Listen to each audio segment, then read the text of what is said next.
Welcome to Twilight Terror Stories. Twilight is not just the end of day. It's the beginning of something else. A time when the shadows stretch and fear takes its first breath. You've stepped into that moment now, and the stories are waiting. Let them find you.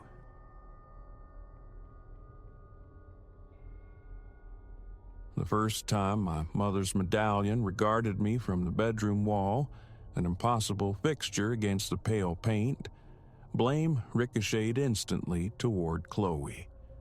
It seemed the only logical trajectory. Hers was the only other key orbiting my apartment's lock. Yet, when reached by phone, her confusion was a genuine fog. An entire week, she insisted, had passed since her last visit. Disquiet, cold, and unfamiliar began its insidious bloom in my chest.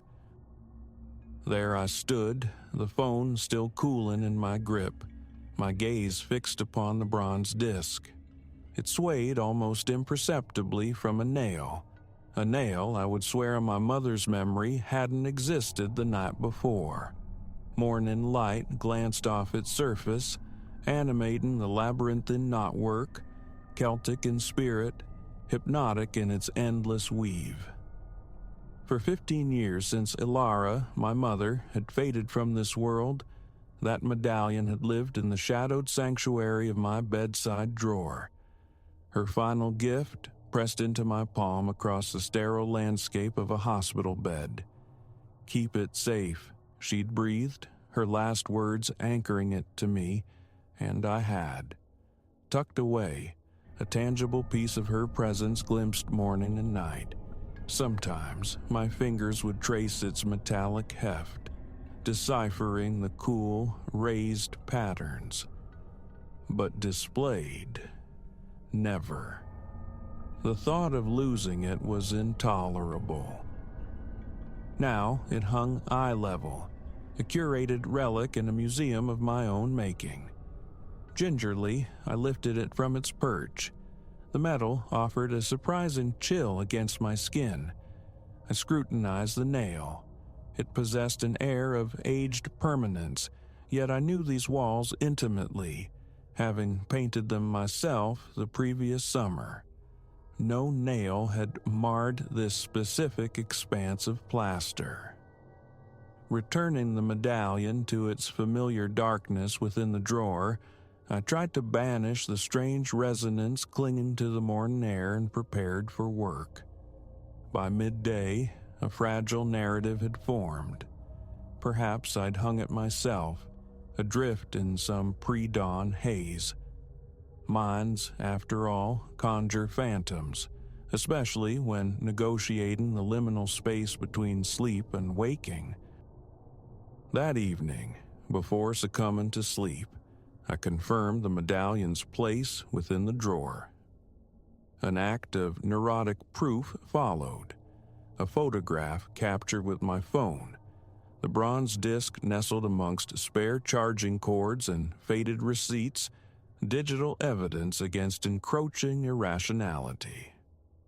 The following morning shattered that defense. It was back on the wall. This time, self-deception was impossible. The nail occupied a new position, shifted roughly 6 inches leftward from its predecessor's location. I snatched the medallion down, the chain snarling in my haste, my heart a frantic drum against my ribs. Examining the wall confirmed the chilling impossibility. Yesterday's nail had vanished. No hole, no subtle indentation, merely smooth, undisturbed paint. Work became an absurdity. I called in sick, dedicating the morning to a meticulous, almost forensic sweep of my apartment. Every potential point of ingress yielded nothing. The deadbolt stood firm, windows remained securely latched, no telltale scratches marred the locks, no scuffs whispered of intrusion on the sills. Nothing was out of place, nothing missing, save for the damn medallion's inexplicable migrations. Chloe arrived that evening, summoned by my increasingly frayed text messages. My sleeplessness and agitation were starkly visible. Perhaps, she offered, turning the weighty disc over in her hands, her pragmatism a welcome anchor. You should have it appraised, learn something of its provenance. My mother offered little, I admitted. A family heirloom passed down her line, that was all. Clearly, there's more to the story. Chloe held it aloft, light catching its unusual sheen. The symbols, they echo Celtic designs yet possess a strangeness. And feel this weight, it's disproportionate to its size. She was right. Barely 2 inches across, it felt dense as leaded glass. The metal defied easy classification, residing somewhere between brass and antique gold. And the patterns, prolonged focus induced a subtle vertigo, akin to tracing the impossible geometries of an Escher print. I'm putting it somewhere, definitive, I declared, needing to impose order. A small safe, bolted securely within my closet floor, usually housed emergency cash and vital documents. That night, I cleared a space amidst the papers and settled the medallion within its steel confines. Chloe observed as I spun the combination dial, verifying the lock thrice. "Call me," she urged, leaving, her eyes clouded with a concern that likely questioned my sanity. Sleep was a shallow, fractured thing, punctuated by the apartment's nocturnal groans and sighs. Around 3 a.m., propelled by anxiety, I checked the safe. Illuminated by my phone's beam, the medallion rested within, its surface absorbing the light with a dull gleam. Relief was short-lived. Upon waking, sunlight spilling across my room, I found it resting on my pillow, less than an inch from my face. I recoiled violently, tangling in the sheets and crashing to the floor, the sharp pain in my elbow a brutal confirmation of reality. There it lay on the white pillowcase, the chain coiled like a dormant serpent. With trembling hands, I unlocked the safe. Cash, passport, birth certificate, all present. Only the medallion was absent. Chloe's phone went straight to voicemail. A call to my boss secured the rest of the week off, a family emergency which felt unnervingly accurate. Hours dissolved into a digital labyrinth of online searches, Celtic artifacts, heirloom anomalies, poltergeists, psychokinesis. Most yielded only the predictable detritus of ghost stories and paranormal forums. Then, a sliver of academia caught my eye, a scholarly article on Celtic objects purported to possess unusual properties. The author spoke of a wanderer's token, a specific type of medallion legend claimed could not be contained, perpetually seeking its rightful place, irrespective of locks or distance. Frustratingly, the text remained elusive on the definition of this rightful place, or the token's ultimate purpose. Deep in this research, my phone vibrated. "Chloe, coming over after work, don't do anything drastic." The afternoon unfolded in quiet observation. I placed the medallion on the coffee table, its stillness a stark contrast to its recent behavior. No spectral nails materialized.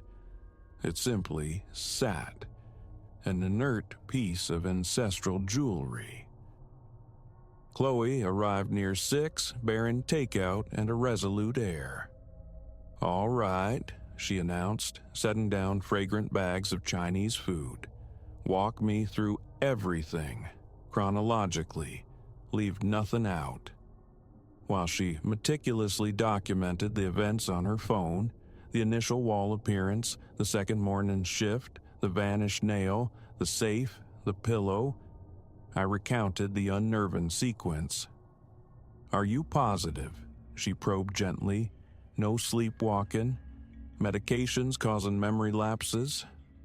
"Positive," I affirmed. "Check the safe yourself. Locked, untampered. Security footage shows nothing.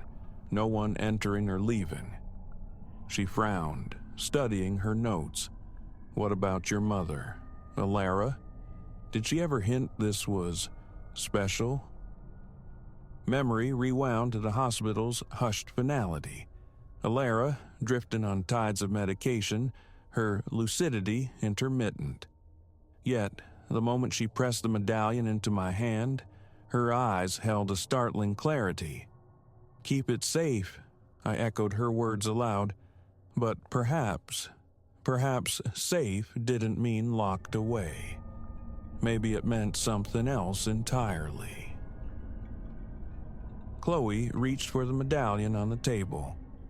"It feels different," she murmured, "warmer than it should." She was right. The metal, previously cool, now held a faint, lifelike warmth. As we watched, transfixed, the chain began to writhe, flowing through her fingers like quicksilver. With a startled cry, she dropped it. The medallion struck the carpet with a muffled thud, disproportionately loud for its size. We stared, breath held. It remained still. "Okay," Chloe breathed after a protracted silence. "This is real. This is actually happening." I retrieved the medallion. It was cool again. "I need to look into Alara's family. She rarely spoke of them, claimed they were all gone. But her old things, maybe there's a clue." A box containing the remnants of my mother's life resided in my storage unit. Tax forms, photographs, letters, the accumulated ephemera I hadn't faced since her death. Together, Chloe and I retrieved it, spending hours sifting through the mundane strata, birthday cards, utility bills, clipped recipes. Then, at the very bottom, wrapped carefully in tissue paper, lay a small volume bound in worn leather. Its pages, yellowed and fragile, were filled with cursive script in varying hands.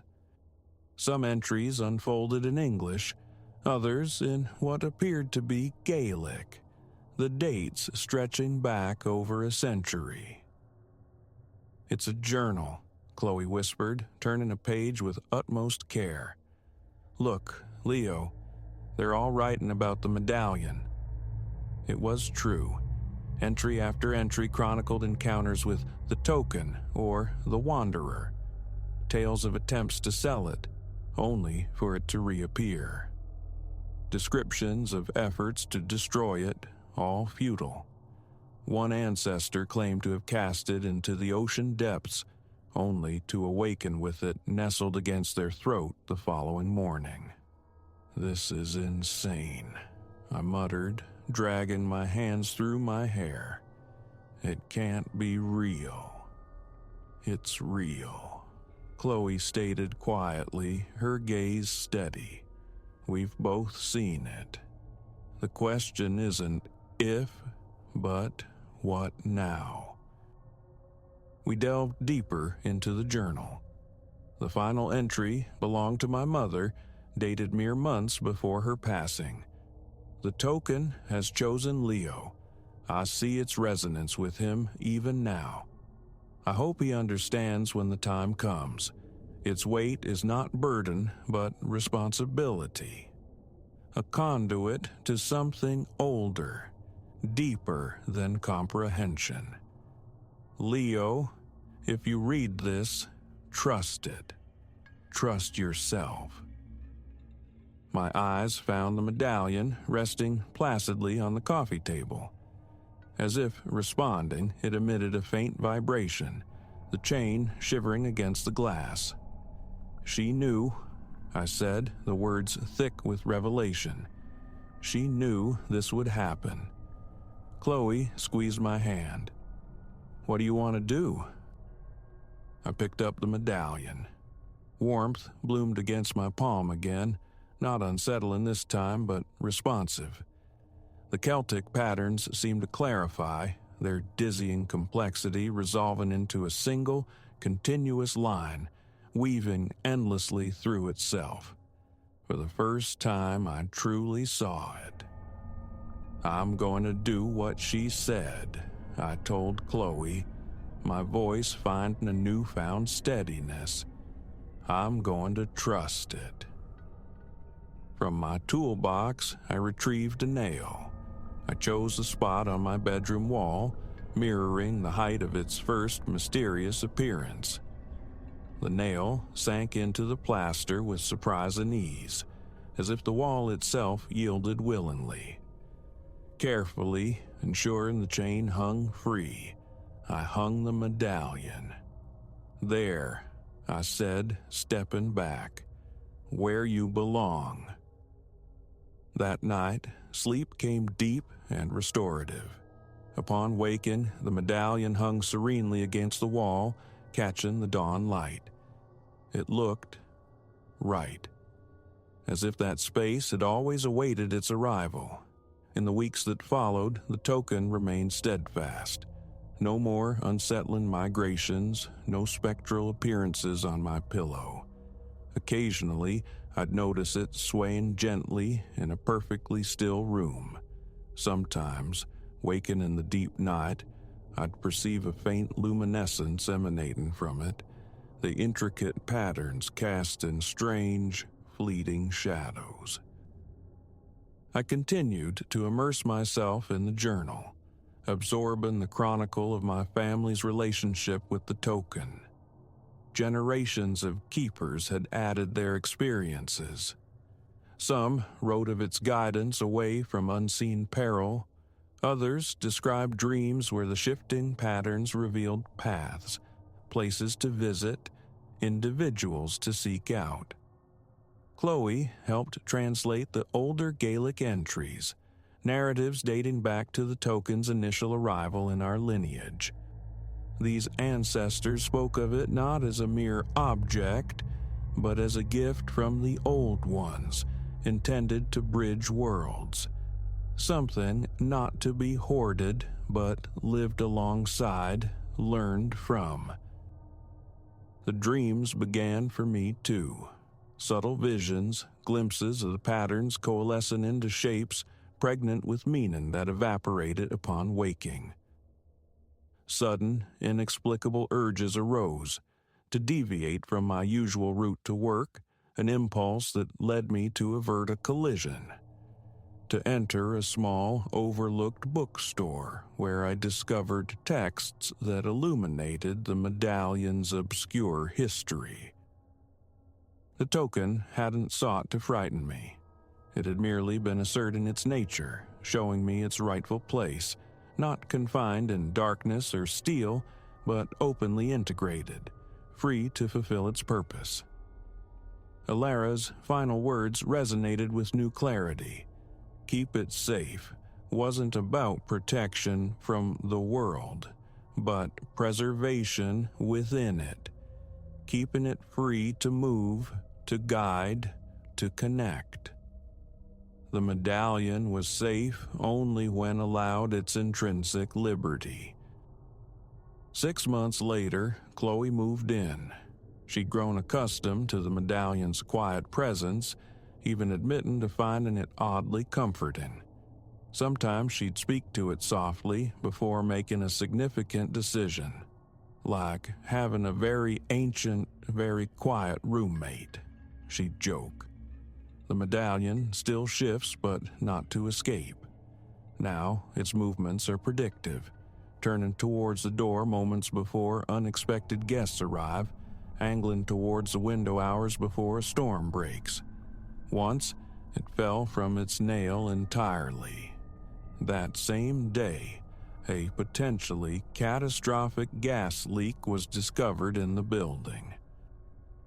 I have begun adding my own entries to the worn leather journal, weaving my experiences into the ancestral tapestry. Someday, when the token indicates the time is right, I will pass both journal and medallion to another. For now, it seems content, hanging on my bedroom wall, a silent, watchful presence in our lives. Its weight is not burden, my mother wrote. She was profoundly right. It is no burden. It is a gift, a tangible reminder of the mysteries that pulse beneath the surface of the ordinary. Things beyond containment or easy explanation. Often, the wisest course is simply to accept, to learn, and to allow ourselves to be guided where they lead. Every morning, my first wakened glance is towards the medallion. Sometimes it seems to catch the light with a fraction more brilliance, a silent greeting. And every night, before sleep claims me, I echo the words Alara inscribed in her final entry. Trust it, trust yourself. And I do.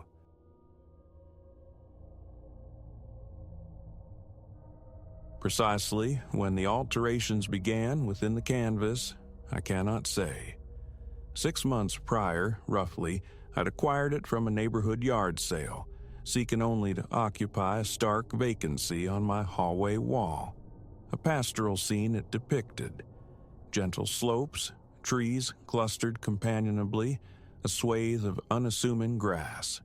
A fence bisected the landscape, flowers dotted near a placid pond. It served its purpose, anchoring the eye in that passage between slumber and necessity. Innocuous it seemed then, aged, certainly, the pigment somewhat muted by time, yet housed in a respectable frame, its hues possessing a quietude I found agreeable. After the initial novelty faded, perhaps a week or two, my attention ceased to linger. It simply existed, a silent fixture on that stretch of plasterboard.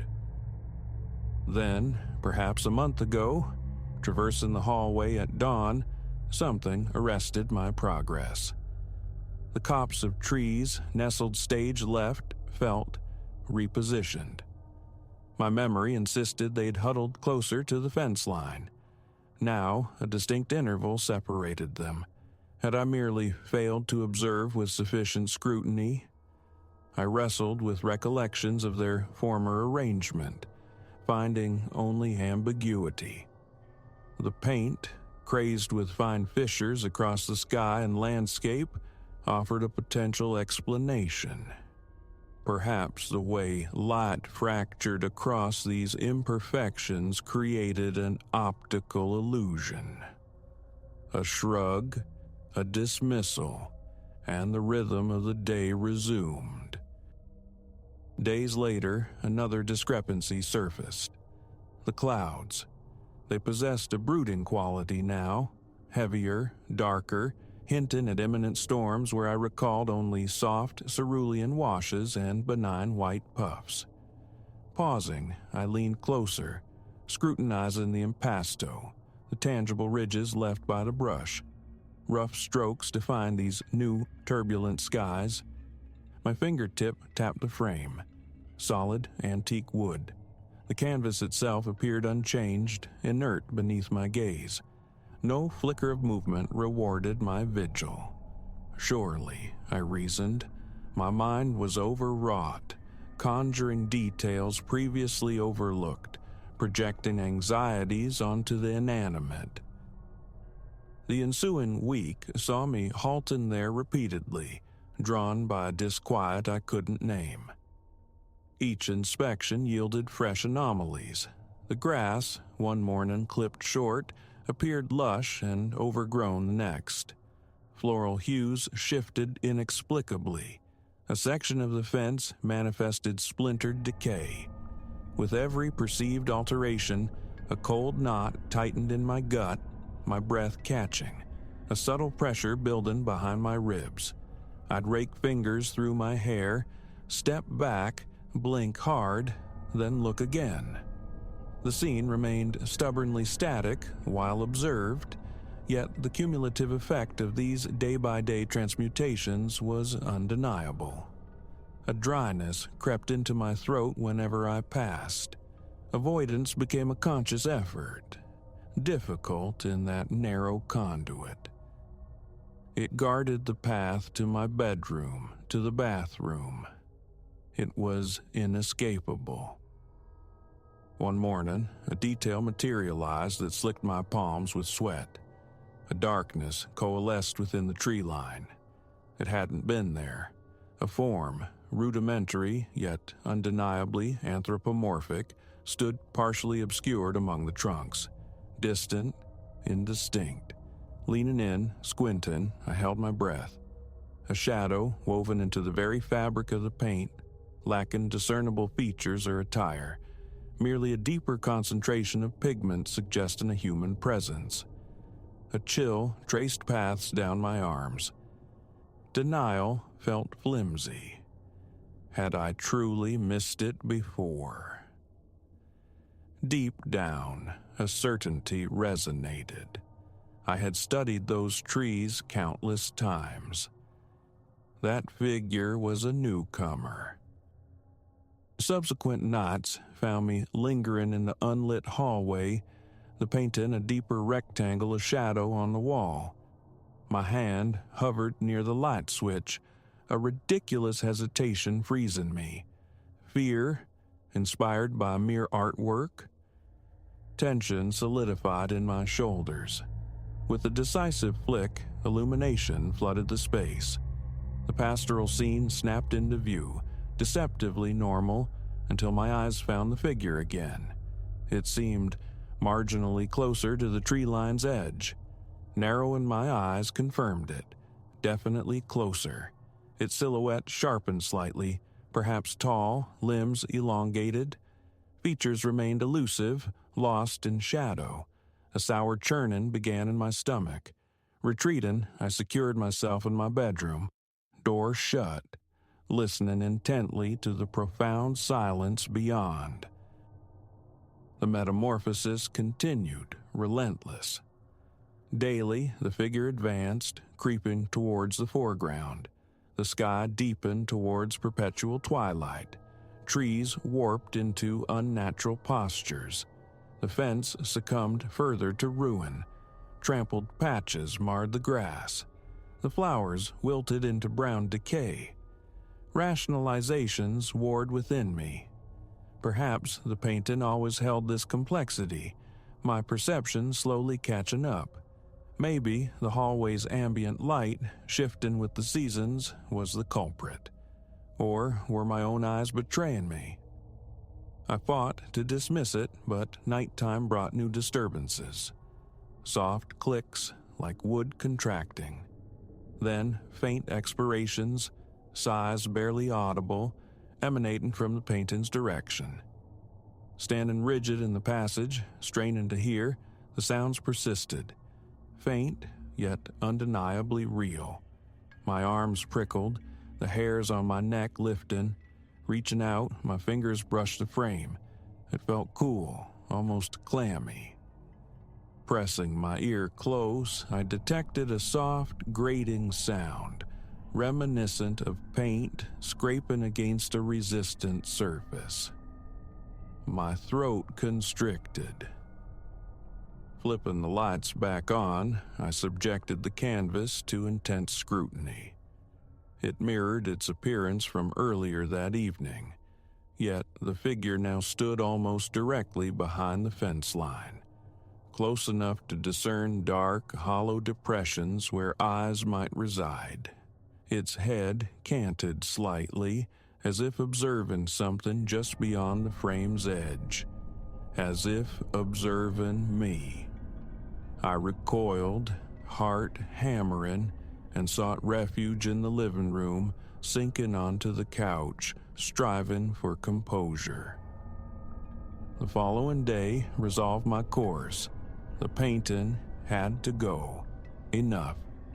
Gripping the upper edge of the frame, I attempted to lift it from its nail. It resisted. I pulled harder, encountering an impossible adhesion. Checking the back confirmed my memory, a single nail. Now it felt fused to the wall, bonded by some unseen force. I strained, pushed, pulled. The frame groaned in protest. The painted surface seemed to ripple infinitesimally beneath the protective glass, but the artwork remained stubbornly fixed. Resorting to a flathead screwdriver, I tried prying it loose. The tool merely chipped away plaster, leaving the frame unmoved. Sweat beaded on my forehead, my jaw clenched. One final, desperate heave, throwing my weight into it. A tortured creak from the wood, but it held fast. Muscles burning, breath ragged, I conceded defeat for the moment. That night, extinguishing the hallway lights, I stood sentinel in the darkness, listening. A delicate tapping emerged, like fingernails drumming lightly on wood from within the frame. It was followed by a soft, viscous, sliding sound. My hand flew to the switch. Light flared. The painting's surface glistened, unnaturally slick, as if freshly varnished. I drew closer. The figure stood pressed against the inside of the fence now. The wooden slats appeared fractured, splintered. Its form seemed taller, leaner than before. The sky was a near absolute black. The grass lay flattened, abused. Bringing my face inches away, I perceived minuscule beads of moisture clinging to the painted fence. Tentatively, I touched the glass, expecting cool solidity. My fingertip met a yielding dampness. It carried the unmistakable odor of old linseed oil and pigment. Revulsion surged, my stomach lurching. I snatched my hand back, wiping it furiously on my jeans before retreating hastily to my bedroom. The lock clicking shut behind me. Sleep offered little respite. Twice I awoke, convinced I heard footfalls pacing the hallway. Slipping out of bed, I pressed my ear to the door. A faint crackling sound reached me. Throwing the door open, I slapped the light switch. Stillness reigned. The painting hung as I had last seen it, the figure static, its gaze fixed forward from pits of empty black. I retreated, leaving my bedroom light burning, and sat rigidly on the edge of the mattress, tension coiling within me until the first gray hints of dawn bled through the window. Morning efforts to enlist aid proved futile. One friend cited pressing engagements. Another's phone rang unanswered. I found myself standing before the painting again, arms crossed, locked in a silent confrontation. It had worsened. The landscape was consumed by shadow. Trees contorted into grotesque shapes, the fence reduced to shattered remnants, the grass patchy and dead. The figure dominated the foreground, its painted hands seemingly gripping a fence post, knuckles rendered as dark, crude lumps. Its head angled downwards, conveying an intense pressure, as if pushing against its confinement. I tapped the glass again. A faint, hollow resonance answered, like striking thin, taut membrane. Fetching a damp cloth, I tried rubbing the frame, hoping to loosen its grip. The wood felt abrasive, snagging the fabric, leaving minute splinters embedded.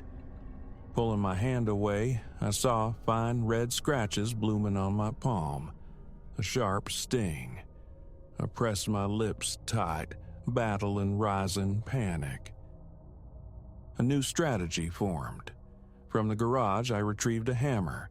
Light taps against the frame yielded nothing, only solid resistance. Harder strikes met the same result. The hammer bounced impotently, leaving no mark. I aimed for the glass. A dull thud, no fracture. Harder, still intact. My arm trembled with exertion. With renewed force, I struck a corner of the frame. Another muffled impact. The painting remained utterly immobile, breath tearing at my lungs, chest aching. I stopped, leaning heavily against the opposite wall. The urge to flee, to simply abandon the house, was potent, but my life's essentials, keys, wallet, identity, resided within these walls. This was my home. I stood gripping the hammer, adrift in indecision, mouth parched. That night, defiance dictated every light in the house remain ablaze. Hallway, bathroom, kitchen, all illuminated. From the living room, I maintained surveillance, positioned in a chair affording an angled view of the hallway artwork. The figure appeared to be straining forward, pressing insistently against the inner surface of the painting. I could perceive a subtle, outward bulge in the paint. Rising, I approached with deliberate slowness, my sneakers squeaking unnervingly on the polished floorboards. A tremor ran through my legs, my hand unsteady. Reaching out, I touched the glass.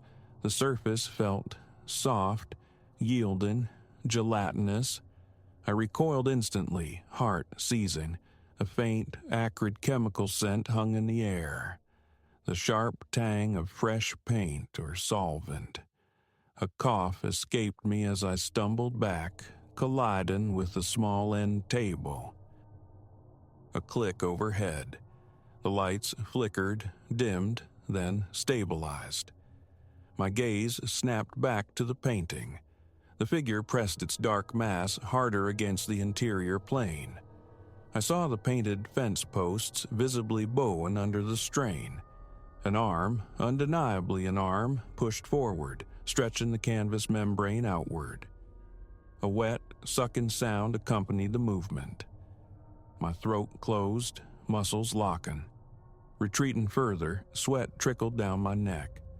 Flight screamed through my mind, yet my limbs felt leaden, unresponsive. I needed air. Fleeing to the front door, I fumbled it open and stepped onto the porch, pulling it shut and locking it behind me. The cool night air was a balm, though the phantom scent of paint clung stubbornly to my clothes. Wiping my face on my sleeve, my head felt strangely light.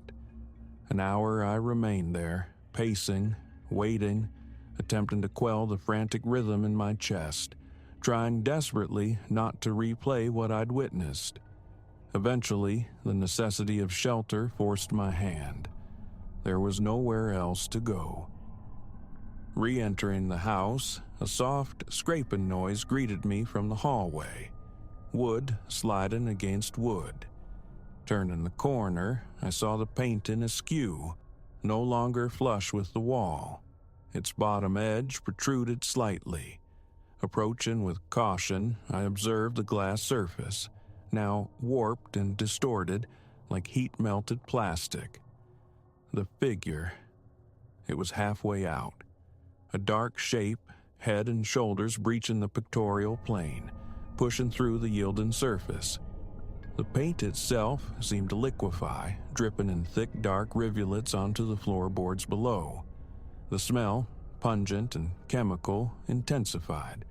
Turpentine and something else, something organic and foul. I froze, breath trapped in my lungs. A low, wheezing respiration emanated from the emergent form. Its head shifted minimally. No face, just a dark, featureless mass, vaguely cranial with irregular bumps suggesting nascent features. Its shoulders were broad, asymmetrical. It wore darkness like a garment. Backing away, I nearly tripped. Fumbling with the light switch yielded only more flickering. The figure slid further, inexorably emerging. An arm became visible, bent at an impossible angle, digits dripping viscous blackness onto the floor. The corridor reeked, stinging my eyes, catching in my throat. Coughing, shielding my nose, I retreated until my back met the wall. Paralysis gripped me. The hammer, still clutched in my hand, felt useless against this this unfolding nightmare. My hand shook too violently to wield it effectively. I took a hesitant step forward, lifting the weapon, but the thing continued its birth, accompanied by soft, sickening pops and cracks as it pulled itself free from the canvas. Intolerable. I bolted into the living room, snatched a throw blanket from the sofa, and rushed back, flinging it over the painting. It slithered off immediately, pooling on the floor. Averting my gaze from the figure itself, I could hear it. Wet, squelching movements. Stepping away, back and towards my bedroom, I realized it now occupied the space between me and the bathroom, cutting off that route. My only path was retreat. Backing into my room, eyes locked on the hallway threshold, I pushed the door almost closed but didn't latch it, unwilling to be cornered. I stood just inside, breathing raggedly, listening. Silence descended upon the hallway. Then, after minutes stretched thin by terror, a soft rustling, the faint creak of a floorboard bearing weight. My heart hammered against my ribs, legs threatening to buckle. Escape through the front door meant traversing that hallway again. Waiting, listening, the pervasive odor of paint seeped under the door, cloying, dizzying. Decision crystallized. I had to get out. Snatching keys and wallet from the nightstand, I inhaled deeply and pulled the door open. The hallway seemed dimmer, the light fixture sputtering erratically. The painting was empty. The frame hung violated, warped, twisted. The canvas within was a dark, weeping void. The figure was gone. A scraping sound echoed from the living room. Action surged through me, overriding fear. Without looking left or right, I sprinted down the hallway, feet skidding on the slick patches near the desecrated artwork. Breath came in short, painful gasps. Reaching the front door, I wrenched it open, stumbled outside, and slammed it shut behind me. Standing on the porch, gasping in the cold night air, I stared back at the closed door. From within, a muffled thud, like heavy furniture being shifted. No clear course remained. Walking stiffly down the steps, I reached my car in the driveway. Inside, engine ignited, I looked back at the house. Lights still burned in the windows. No movement visible. I sat there, engine idling, tremors still racking my body, the cool sweat drying on my skin. What that thing was, I didn't know, but remaining in its presence was unthinkable. Reversing out of the driveway, hands gripping the wheel with white-knuckled intensity, I drove away. The scent of paint lingered on my clothes, a vile perfume. My fingertips still felt tacky. Returning was not part of any immediate plan.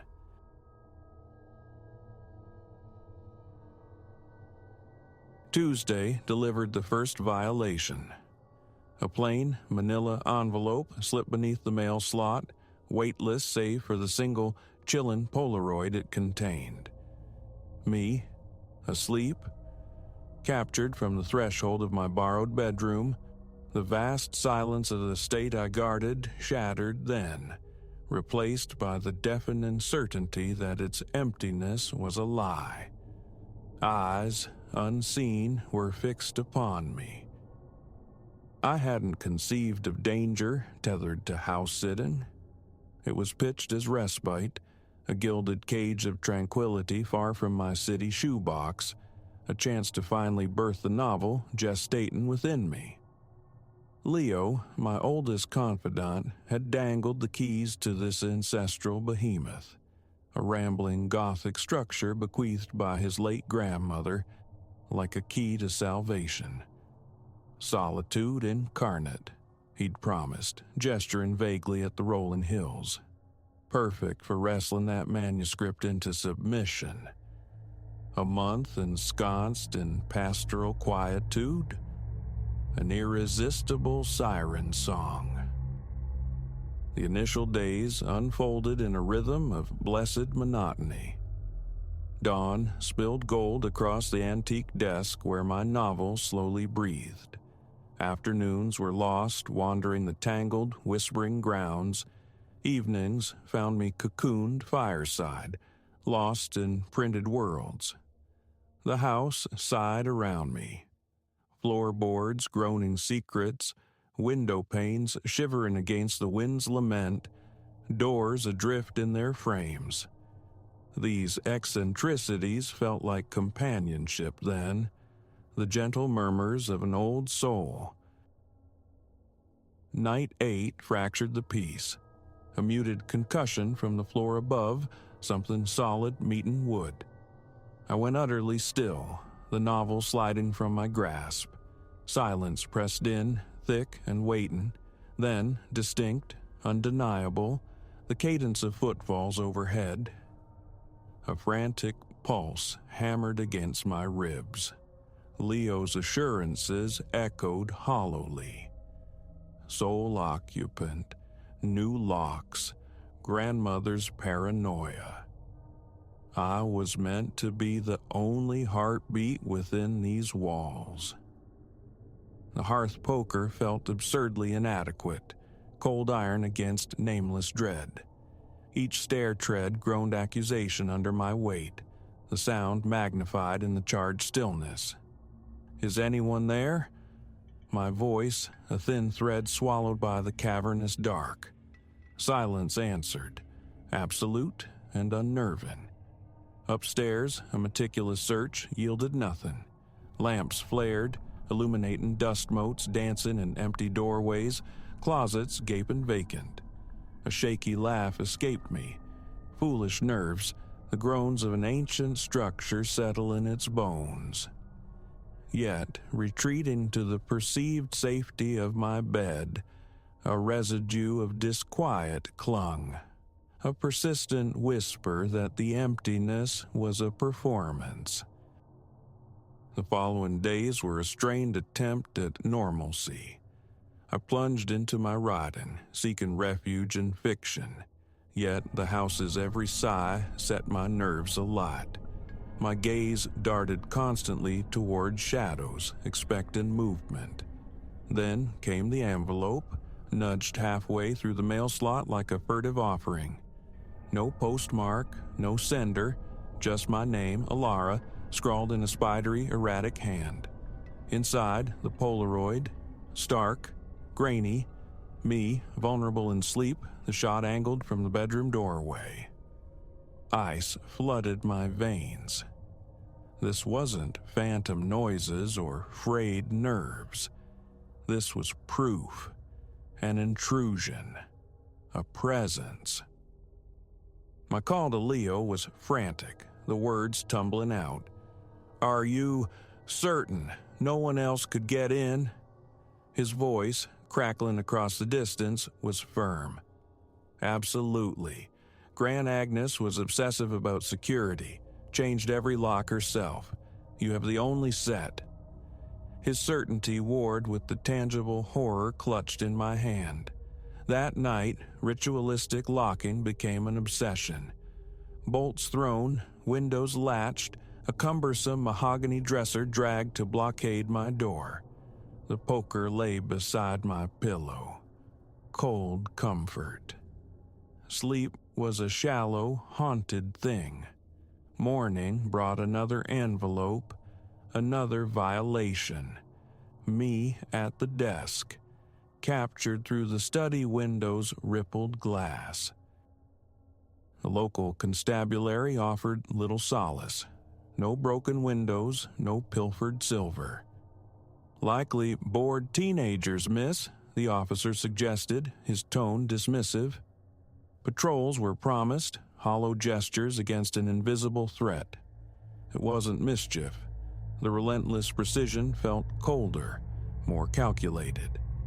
Each day yielded a new image slid beneath the door, Alara by the library fire, Alara slicing vegetables at the kitchen counter, Alara gazing from the mullioned window into the deepening twilight. The house transformed from sanctuary to cage. Curtains remained drawn, shrouding the rooms in perpetual gloom. Every creak was a footstep, every shadow a watcher. I pleaded with Lau via strained international calls, but legal entanglements kept him tethered across the ocean. Another week, Alara, just hold on.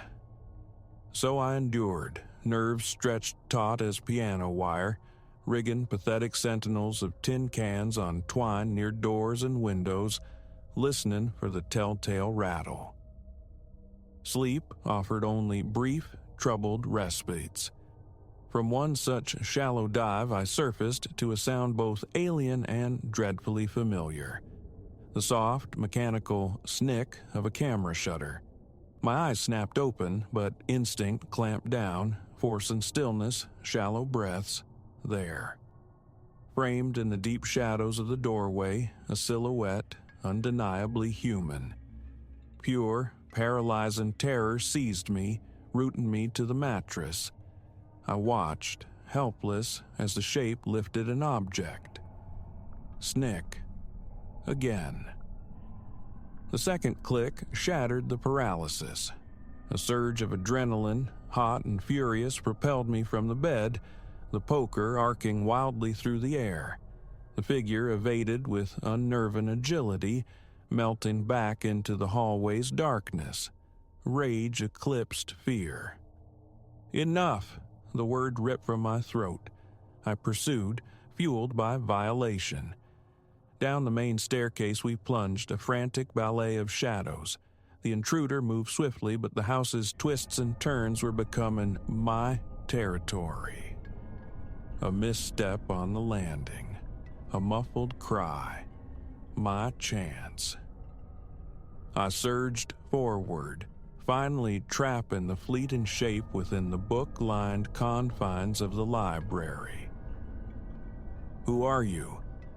The demand tore from my lungs, the poker held defensively before me. Why are you doing this? Slowly, the figure turned. Moonlight filtered through the tall library windows, illuminated a face etched with frantic energy. A woman, perhaps 60, maybe older, crowned with a storm of silver hair, her eyes blazing with a disturbing, proprietary light. "This house is mine," she rasped, the sound like dry leaves skittering. "You have no right, none of you." A jolt of impossible recognition shot through me, connecting this wild-eyed apparition to the faded sepia portraits adorning the mantelpiece. "Agnes," I breathed, the name tasting like disbelief. "Leo's grandmother.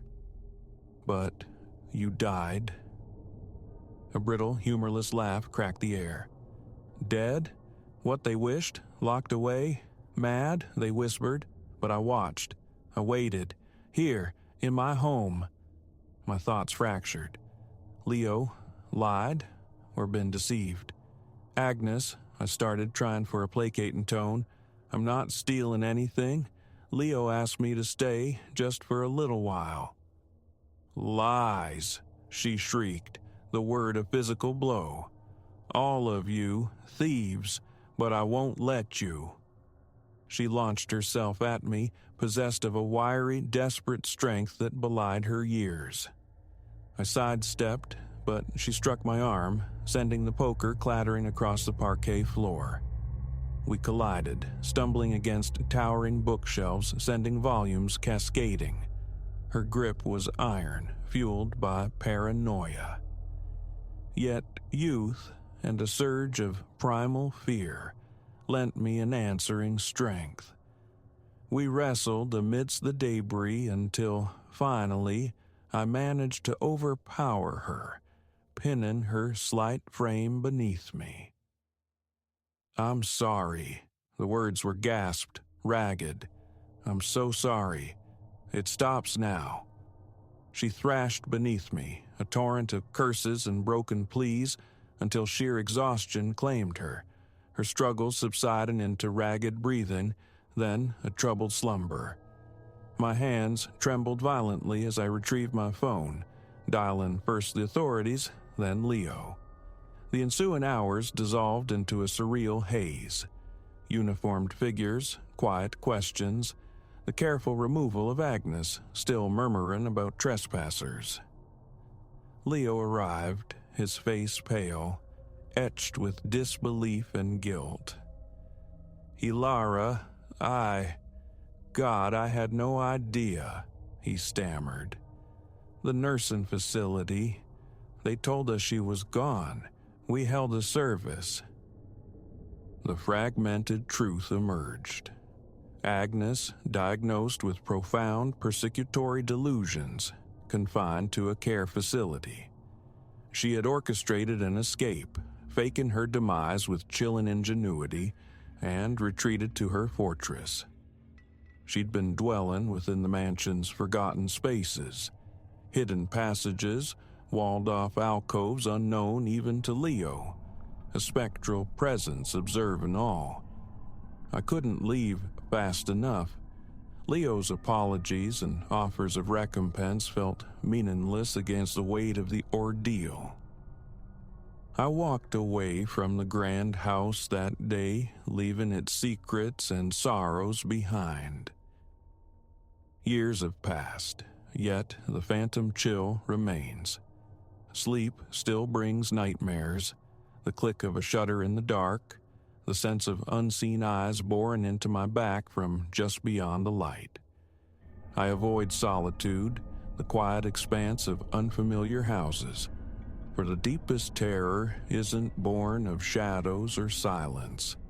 It's the chilling knowledge that the sanctuary can be the cage, that the monster might not be lurking outside but already within, breathing the same air, watching from the hidden heart of home.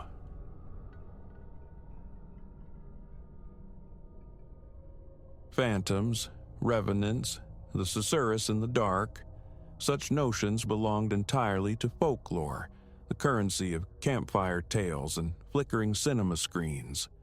Or so I maintained, until the night ensconced within the timber walls of that remote lodge. What transpired under its decaying eaves was no mere conjuring of a weary mind. Attempt rationalization as I might, the conviction remains. I brushed against something inexplicable, something terribly real. The lodge was my uncle's inheritance, a relic bequeathed through generations yet seldom visited. Two sequestered, murmured relatives, or perhaps the surrounding woods held an unsettling quality. Such whispers meant little to me. It presented merely as an antiquated structure deep within the wilderness, an ideal sanctuary from the relentless grind of my profession, the city's clamor. An offer for solitary refuge there?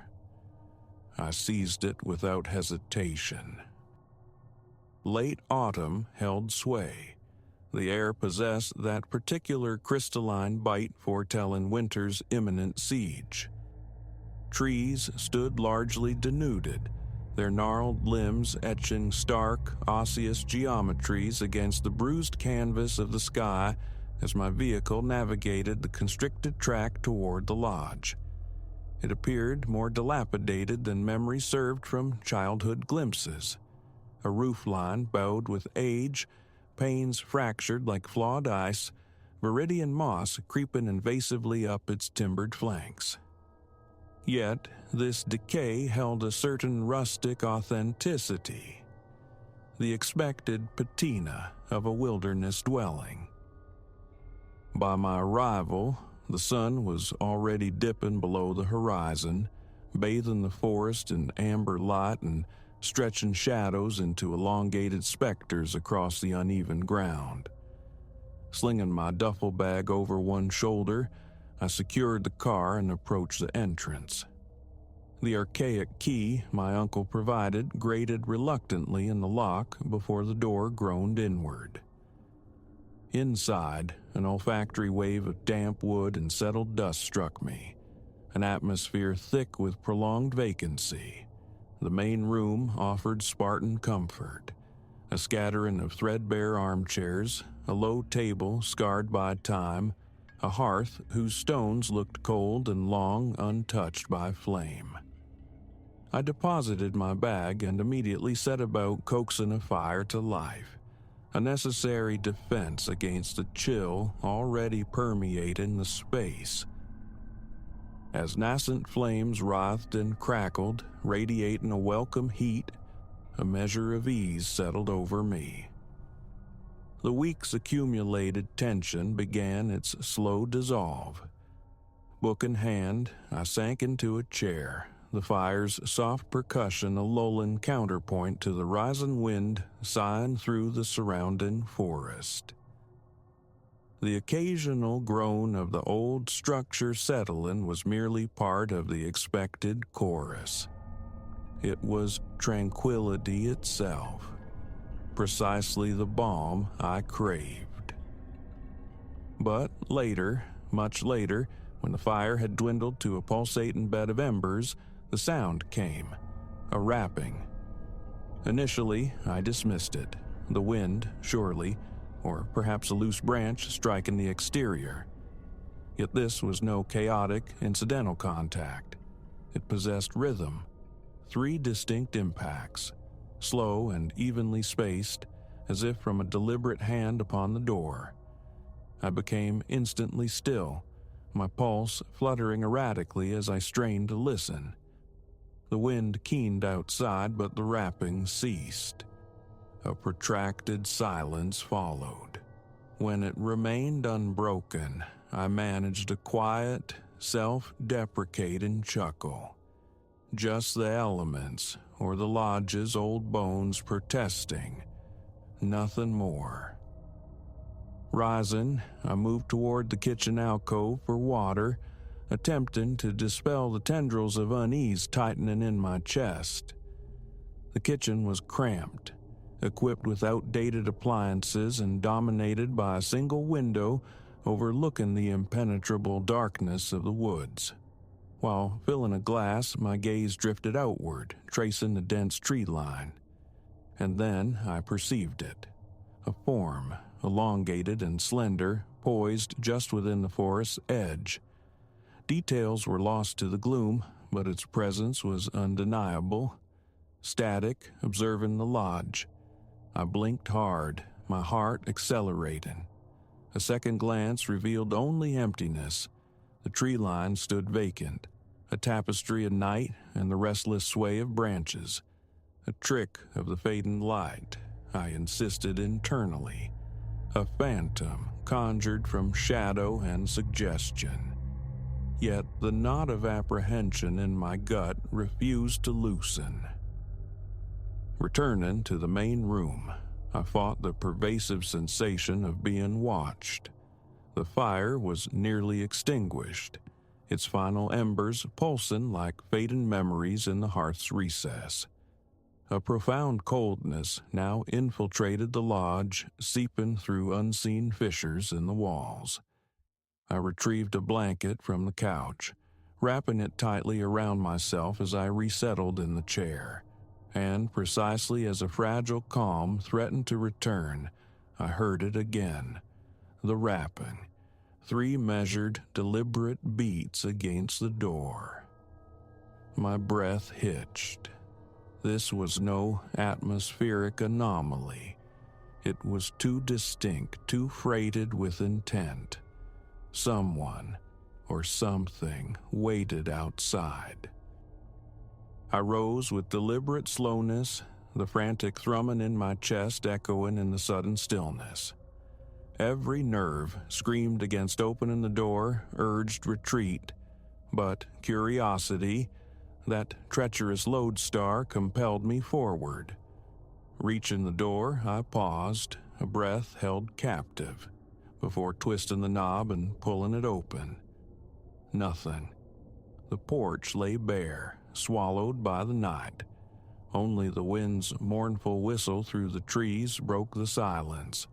Stepping onto the threshold, my exhalation pluming white in the frigid air, I scanned the perimeter.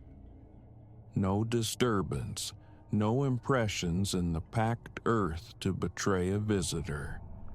Just the black maw of the forest and the groaning lodge at my back. Just as I turned to retreat indoors, a flicker of movement snagged my peripheral vision. Beyond the tree line, the form had reappeared. It stood as before, a motionless silhouette barely discernible against the deeper darkness. Features remained elusive, yet I felt, irrefutably, a palpable gaze pinned me where I stood. My heart hammered against my ribs. I backed toward the doorway, the fine hairs on my nape prickling, my eyes locked on the watcher.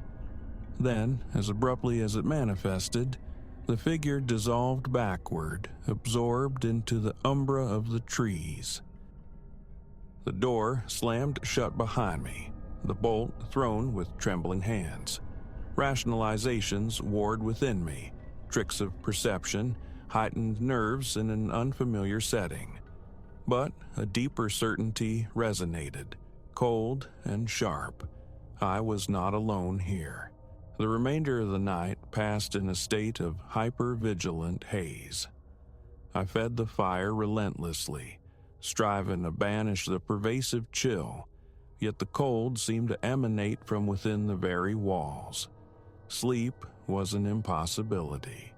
Each creak of the timbers, every gust of wind rattling the window panes, sent jolts of adrenaline through me. My gaze darted constantly toward the windows, anticipating the return of that silent observer. It did not reappear. When the first frail fingers of dawn finally filtered through the skeletal trees, my belongings were already packed. Another minute within those walls was unthinkable. I hurled my bag into the car, tires spitting gravel as I accelerated down the narrow track, my heart still racing with the frantic rhythm of flight. My uncle never heard the specifics of that night. Explaining seemed futile, courting disbelief, but the lodge remains unvisited by me, a place excised from my map.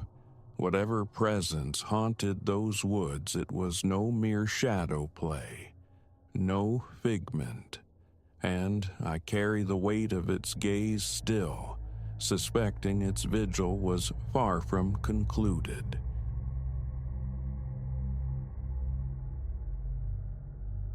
The memory clings, damp and chill, like the first time I perceived those unholy impressions. Afternoon light bled weakly into the cellar's gloom, staining the air a bruised gray. I'd paused, hours deep in the Sisyphean task of sorting ancestral detritus, my lungs raw with the taste of time and decay. Dust motes danced like spectral plankton in the thin shafts of light. Propped against the sweating stone wall, rubbing grit from my eyes, I saw them. Glistening tracks adhered impossibly to the overhead joists, a sodden geometry defying gravity, as if some unseen pedestrian had traversed the ceiling's dusty plane. A tremor seized my chest. I snapped upright, blinking furiously, willing the dimness to confess its trickery. Yet the prints persisted, faintly luminous, their edges blurred like ink spilled on wet paper, imbued with a cold vitality. My neck protested the awkward angle of my gaze. Silence descended, thick and suffocating, broken only by the frantic drumbeat in my ears. This derelict pile, this monument to familial inertia, had stood for generations, though I hadn't crossed its threshold in years, not since escaping its sepulchral silence for a sterile city box. My return was solely at my kinsman's behest. His bones too weary, he desired the place purged, sold, forgotten.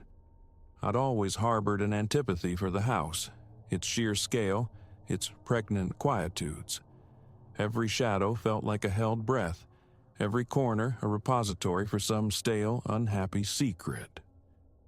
The cellar, especially, had always radiated a peculiar dread, though never had I conceived of this. Hesitantly, my worn boots scuffing protest across the concrete floor, I advanced. A faint, unplaceable scent permeated the air, sharp, mineralic, like cold earth turned over, petrichor inverted. Now I could discern them more clearly. A sequence of ovoid shapes, vaguely boot-like yet fundamentally other. The pointed ends skewed unnaturally, and a palpable chill seemed to emanate from them. Hand trembling, I reached aloft, my fingertips brushing the damp wood where one mark lay darkest. They came away slick with an icy dew. A violent shiver traced my spine. I retreated, stepping cautiously, unwilling to disturb the scene further. Solitude was absolute. The cellar door remained bolted from within. No intruder could have passed unheard. The sheer illogic of footprints blooming on a ceiling gnawed at me. My eyes scanned the periphery. Stacked cartons, a skeletal dresser, scattered implements, and, canted against the far wall, that towering, ornate looking-glass. Its verdigris kissed frame writhed with tarnished sea scrolls, a relic coeval with the house itself. I recalled it from childhood, perpetually draped, exiled to obscurity. Now unveiled, its mercurial surface captured the meager glow of the single bare bulb. For an instant, my own reflection confronted me, warped by age spots and hairline fractures. Then, a flicker, a distortion like heat haze behind my reflected form. I spun around. Nothing. Only the stationary, silent prints above. Sleep offered little sanctuary that night. The unfamiliar mattress, marooned in the cavernous upstairs bedroom, felt seeded with lumps. Phantasmal trickling sounds seemed to rise from beneath the floorboards, jolting me awake into breathless listening. The following dawn, steeling myself, I descended the cellar steps. The prints were there, but they had migrated. Now they traced a vertical path up the side wall, a bizarre ascent toward the mirror. A curse escaped my lips, my stomach twisting into a knot. I scraped a hand over my jaw's rough terrain, grasping for reason. Condensation, perhaps? Seeping through ancient fissures, coalescing into suggestive patterns. But these shapes, and their relentless, inexplicable translocation? Kneeling, I examined them anew. Still moist, still radiating that unnatural cold. Their trajectory seemed inexorably drawn toward the glass. Through the ensuing days, I forced a semblance of industry. Cartons were hauled upstairs, yellowed papers sorted, furniture marshaled for removal. Yet the cellar exerted a magnetic pull. Each morning revealed a fresh configuration. The footprints might adorn a different joist, stain the opposite wall, or even coil in a dizzying spiral. Each iteration appeared freshly made, glistening, trailing that faint, stony odor.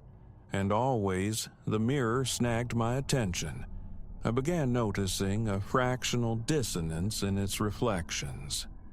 My movements seemed echoed with a minute delay, the perspective subtly skewed, as if the world within the silvered glass operated on slightly different principles. On the fourth day, I resolved upon an experiment. I procured a heavy canvas tarp and draped it entirely over the mirror. For good measure, I hammered a rusty nail into a nearby beam and hung a thick, musty tapestry before it, obscuring it further. Then, I swept the concrete floor with deliberate strokes, letting the dust settle, striving to ignore the clammy sensation prickling my arms. Locking the cellar door securely, I drove into town, errands providing a flimsy pretext for escape, convinced I could quarantine the anomaly. Upon my return that evening, a cold dread washed over me. The tarp and tapestry lay discarded, crumpled in a heap.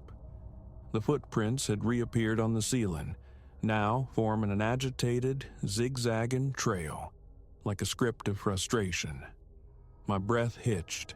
My heart hammered against my ribs, a frantic prisoner. I flicked the overhead light switch off and on, a useless gesture.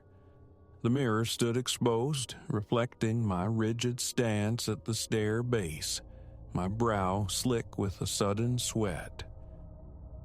Flight beckoned. Every fiber screamed to abandon this place, to walk away and never cast a backward glance. But the necessity of the sale, the promise to my kinsman, held me tethered, and beneath the fear, a perverse curiosity had taken root, a desperate yearning to comprehend the impossible. Perhaps this was communication, a cryptic choreography I was meant to decipher. I began to observe them with heightened intensity. Daily, they rearranged themselves into baffling sigils. Sometimes they resembled arrows converging on the mirror. Other times, they formed lupin arabesques that induced vertigo if stared at too long. I tried sketching their positions, mapping their migration, but my hand would shake uncontrollably. My breathing grew shallow, and the persistent sensation of being watched intensified, a cold pressure at the nape of my neck. "What is it you want?" I whispered into the tomb-like silence one evening, my voice a ragged thread. The prints remained inert, dark jewels of moisture gleaming on a timber spine. I approached the mirror, pulse hammering. "Is anyone there?" I queried, my pallid, strained reflection offering no answer.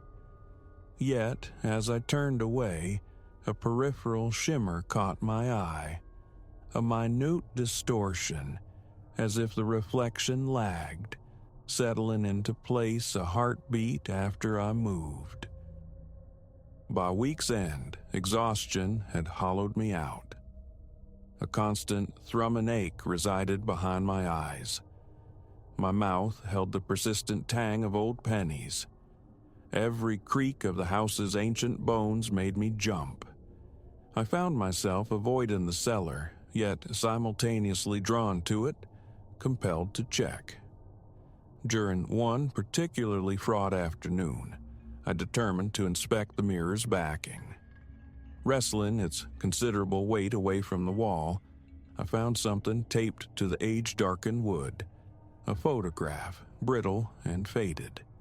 It depicted a figure standing in this very cellar, holding aloft a lantern. The face was an indistinct blur, but behind him, unmistakably, faint impressions marked the walls. Decades old, surely. A wave of nausea washed over me. Wiping sweat from my brow, I felt the ground shift beneath me. The patterns, the prints, they weren't novel. Someone else had borne witness. This mirror. It was intrinsic to the phenomenon, a threshold, a flawed window onto some inverted reality where gravity held no sway and damp things crawled on ceilings. That night, armed with a heavy flashlight, I stood before the mirror again. The footprints formed a chilling constellation directly overhead. My blood roared in my ears. Faintness threatened. I stared into my reflection, slowly raising a hand. The mirrored hand rose in tandem. Leaning closer, my breath misted the glass. The mineral scent intensified, colder now, constricting my throat. I reached out, touching the surface. It felt unnaturally frigid, colder than mere glass. I pressed gently. For a fleeting moment, I encountered a peculiar resistance, not physical, but like pushing against a viscous membrane. Abruptly, the prints above seemed to flare, glistening more intensely. Droplets formed at their edges, spattering cold moisture onto my shoulder. I recoiled, swiping at my neck with a trembling hand. Had I provoked it? Whatever it was, the flashlight beam flickered. My legs began to shake uncontrollably, sweat traced icy paths down my spine. "Stop this," I pleaded, my voice thin and reedy. "Please." The footprints remained, implacable. I forced myself to look into the mirror one last time. Something was unequivocally wrong. My reflection's eyes seemed deeper, darker, like bruised voids. The set of my mouth looked subtly altered, skewed into something not quite a sneer. I blinked hard. My reflection blinked too, but fractionally out of sync. A lag in mimicry that turned my stomach to ice. I stumbled backward, tripping over a pile of forgotten ledgers. I couldn't endure another moment. I had to escape the cellar, perhaps summon help, though the absurdity of my tale mocked the notion. No tangible harm, no broken bones, only the steady erosion of my sanity in this subterranean theater. Action, however desperate, was required. Gathering the tattered remnants of my courage, I seized the heavy tapestry from the floor where it lay discarded. My hands shook so violently I could scarcely grip the coarse fabric. My intent was simple. Cover the glass, then somehow haul the accursed thing out of the house entirely. But as I lunged forward, something like an icy fingertip brushed my forearm. A choked gasp escaped me. I spun, flashlight beam slashing wildly through the gloom. Nothing. Only myself and my silent, ceiling-walking tormentor. Before my very eyes, the footprints began to shift again, not instantly, but seeping, flowing like liquid glyphs along the timber, coalescing into a single, undulating line that stretched inexorably toward the corner where the mirror stood. My breath came in ragged gasps, my heart threatening to detonate. The choice was stark. Flee now, abandon everything, or confront this presence directly. My uncle's face swam before me, the weight of my promise. The photograph. Someone before me had faced this. That faded image felt less like a warning now, more like a baton passed in a terrifying relay. Teeth gritted against the rising tide of panic. I surged forward and flung the tapestry over the mirror.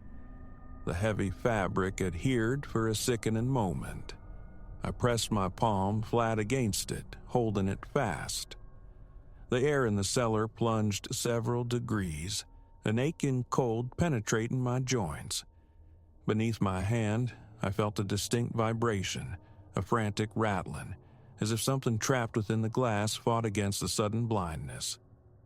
My vision swam with unshed tears. I pressed harder, mouthing wordless prayers. Then, as suddenly as it began, the vibration ceased. The profound chill lessened, receding slightly. I stepped back, trembling violently, tears finally tracing hot paths down my cold cheeks. The footprints remained on the ceiling, dark patches of moisture, but they were still. Subdued, perhaps. Dormant. For now. I fled the cellar, locking the door firmly behind me, my legs barely supporting my weight. Sleep that night was a shallow, broken thing, punctuated by the house's ancient groans and whispers.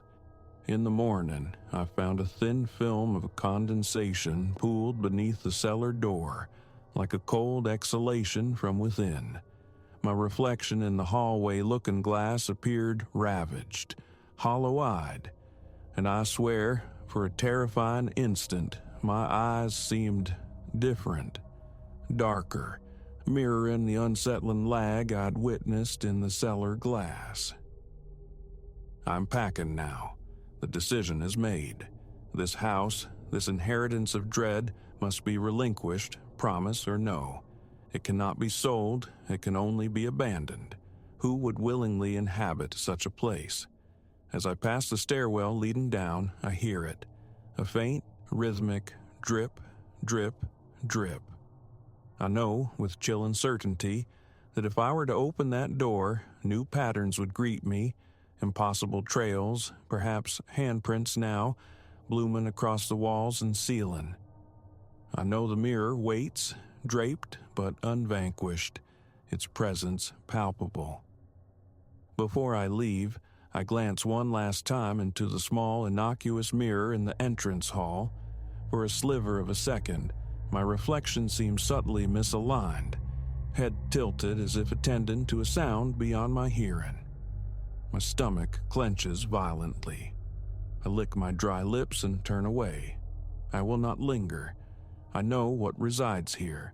The peril isn't neutralized. It merely waits, and I fear that henceforth, every reflective surface will hold a potential threat. A glimpse of those damp sigils in the periphery, the phantom touch of ice on my shoulder.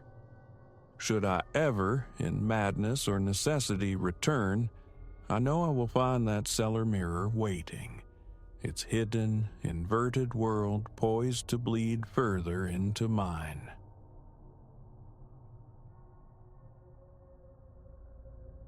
My fingers clenched the slatted wood beneath them.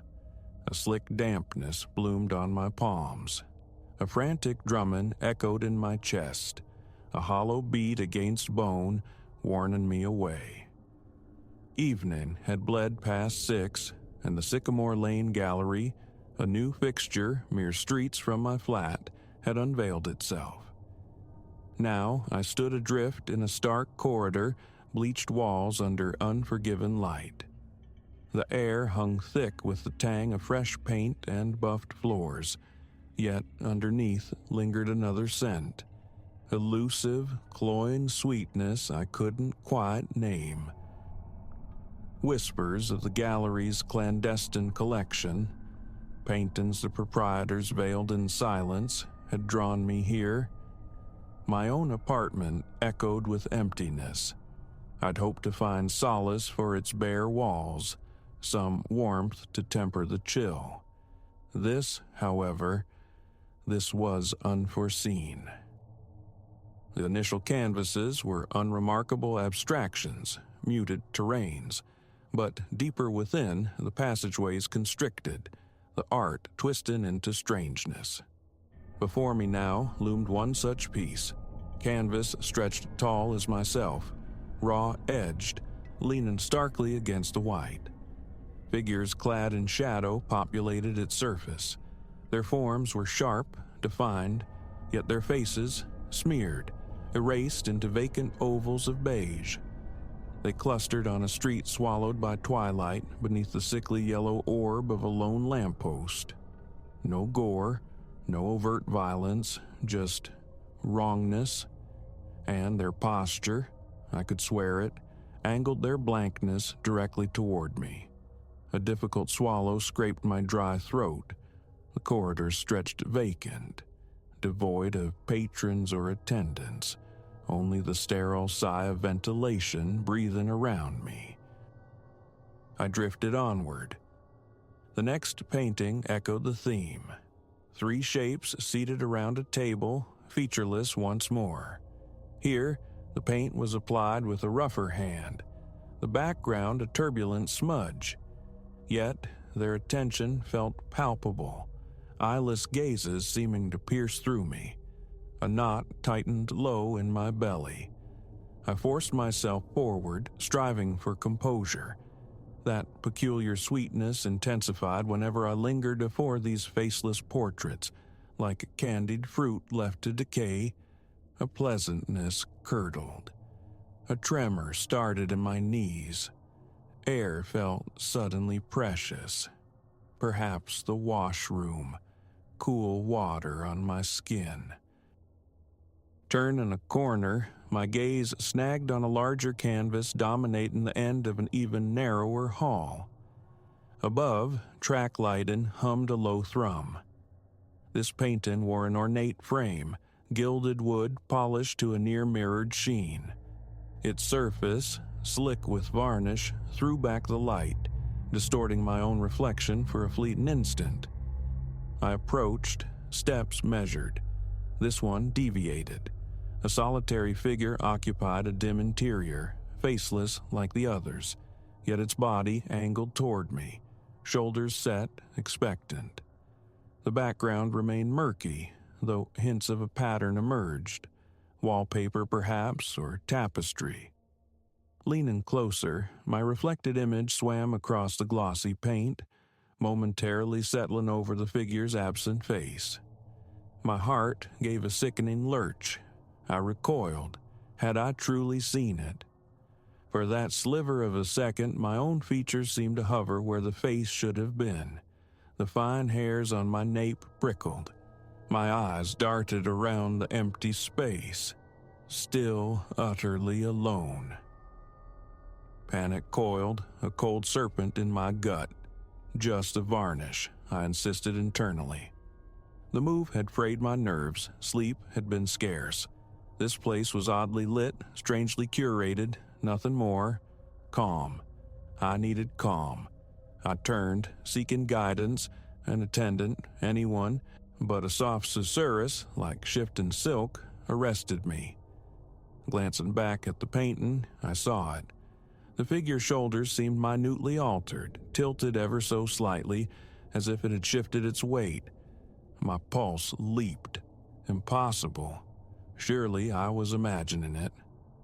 A laugh escaped me, brittle and loud in the stillness. Find the front desk, yes, except the way back seemed uncertain now. These corridors twisted, folded in on themselves. The building, modest from the street, felt labyrinthine within. That saccharine perfume clung to me as I retraced my steps, wrestling with disorientation. I passed the series of smaller canvases again. My pace involuntarily quickened. Something about them had changed. Where before only blank ovals stared, now, nestled in the corner of one canvas, an eye regarded me. Just one, rendered with meticulous detail. A brown iris shot through with amber light. It gazed out from the featureless expanse. I rubbed my own eyes, convinced of hallucination. I looked again. The eye remained. I hurried on, dread chilling me. Another painting. The three figures at the table, now sported eyes. All three. 6 gleaming orbs tracked my frantic passage. My breath grew ragged. The sweet miasma thickened, a sugary fog clogging my nostrils. My legs felt leaden. Out of the corner of my eye, I caught the tremble of a picture frame, as if vibrated by an unseen force. I blinked. It stilled. But now, a faint, resonant hum seemed to emanate from the very walls. Escape. I needed out. I rounded another bend, anticipating the lobby, an exit sign, anything familiar. Nothing. Only another array of paintings, each more disquieting than the last. Eyes blossomed everywhere now, disembodied, swimming in the vacant spaces of painted heads. They followed me, glistening with wet highlights, pupils seeming to dilate as I passed. My throat tightened. Dizziness washed over me. I braced a hand against the wall. The surface felt strangely warm beneath my palm, almost pulsing. "Hello?" The word cracked, thin in the oppressive silence. "Is anyone here?" Only the hum answered. My heart hammered against my ribs. It had to be a trick, some elaborate installation, hidden projectors cast in phantoms. But where was everyone? The other visitors, the staff, the entrance? The main corridor, I recalled, had a door near the front. I tried to navigate back, passing the reflective painting once more. This time, I averted my gaze, yet even peripherally, a detail snagged, raising goose flesh. The figure within was no longer solitary. Another form stood beside it, equally faceless, but two painted eyes swiveled toward me. I broke into a stumbling run, my footfalls loud on the polished floor. Panic constricted my chest. I halted before a canvas I swore I hadn't seen. Small, ornately framed, the gilt wood writhing like tangled vines. Within its confines, two eyes floated in a dark void, unattached to any body. An urge surged to cover it, obscure those watching eyes. My gaze swept the area for anything. A cloth, a discarded brochure. Instead, a low table held a single pamphlet. I snatched it. The gallery's ambiguous logo adorned the cover. Inside, only cryptic dates and notes. No artist names, no explanation for these painted nightmares. I tossed it aside, pressing onward. Finally, salvation. The faint red glow of an emergency exit sign at the corridor's end. I surged toward it, decorum abandoned. Behind me, I sensed the canvases stirring, a collective awareness. I refused to look back. The sweet stench intensified, cloying, making my eyes water. I coughed, the sickly aroma catching in my throat. My hand slammed against the exit bar. The door yielded. I stumbled out onto the pavement. Night had fallen. Closing time must be near. Cool air rushed against my face, a blessed relief. My shirt clung, damp with sweat. A glance over my shoulder revealed nothing pursuing, only the door swinging silently shut. Through the gallery's large front window, I saw little, just my own distorted reflection caught in the amber glow of a street lamp. I hurried home, my steps sharp clicks on a sidewalk. Inside my apartment, bare walls, a solitary sofa, a single floor lamp, I threw the deadbolt. My heart still raced, the unnerving sensation of unseen eyes following me undiminished. I sank onto the edge of the sofa, head cradled in my hands, forcing slow breaths. Safe now, surely. Yet, as I leaned back, my gaze fell upon the blank expanse of the wall opposite, and I could almost see them superimposed there, those painted eyes tracking me still. I scrubbed at my face, catching that lingering sweetness on my clothes, my skin, as if the gallery's very essence had seeped into me. The apartment's silence offered no comfort. The overhead light fixture emitted a faint buzz, and I flinched, suddenly hypersensitive to every small sound. Rising, I walked to my living room window. Outside, the city glittered, distant lights scattered against the dark. My reflection stared back from the glass.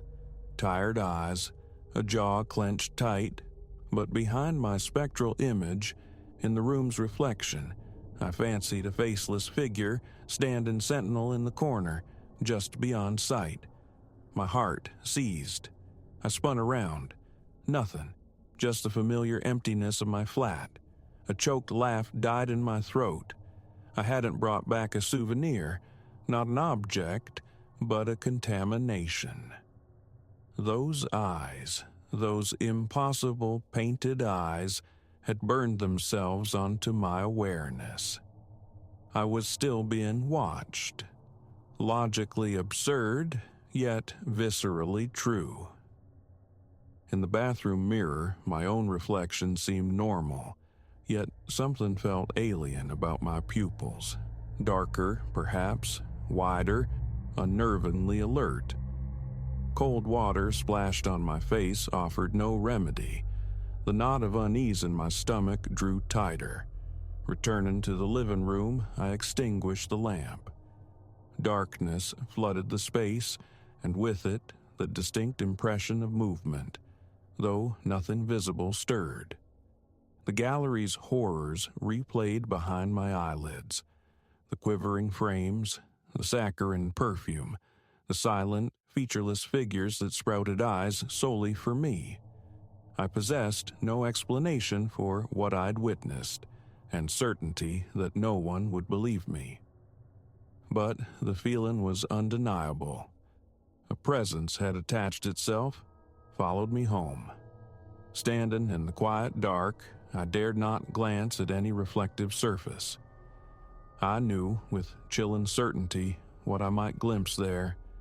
The eyes were with me, waiting, hovering in the shadowed corners of my mind, or perhaps closer still, somewhere within the suffocating silence of my own apartment, observing my every breath.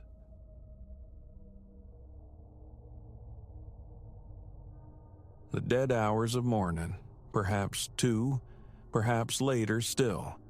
My small workspace, carved from a spare room, hummed under the glare of excessive electric light. I despise the gloom when I work. My laptop glowed, a beacon amidst a scattered archipelago of documents across the desk. Behind me, the window stood naked, the blinds unbothered. Why draw them? Nothing resides out back at this hour but formless shrubs, a vague fence line, and the deep velvet of true night, untouched by street lamps. A stretch, I leaned back in my chair, and my gaze drifted to the window pane. My own face stared back, pale under the lamplight, and behind it, another, a presence, something humanoid, hovering just beyond my shoulder in the reflected world. Ice bloomed in my veins. My heart kicked against my ribs, a frantic prisoner. I spun around, propelled by pure reflex. Nothing. The room held only its usual contents, stark and still beneath the lights. The vacant chair behind me offered no answers. Boxes huddled innocently in the corner. A quick, nonsensical check beneath the table, behind the solid wood of the door, yielded emptiness. My eyes snapped back to the window. It was still there, a shadow cast in human form, fixed in the glass, perpetually behind me. Featureless, a mere silhouette against the reflected light of the room, yet undeniably present. Taller than me by a handspan, perhaps, utterly motionless. I stared, trying to force detail onto the void. No flicker of cloth, no hint of hair, no indentation of eyes or mouth. Just the stark geometry of a body. Shoulders, head, the posture of standing. It possessed a chilling solidity, unlike a random trick of light. My own reflection was sharp, undeniable. The desk, the chair, me. And behind me, the interloper. Yet the physical space remained inviolate, empty. Rising, a tremor in my limbs, my mouth suddenly parched, I approached the glass. Close enough to confront my own reflection, I tried to merge with it.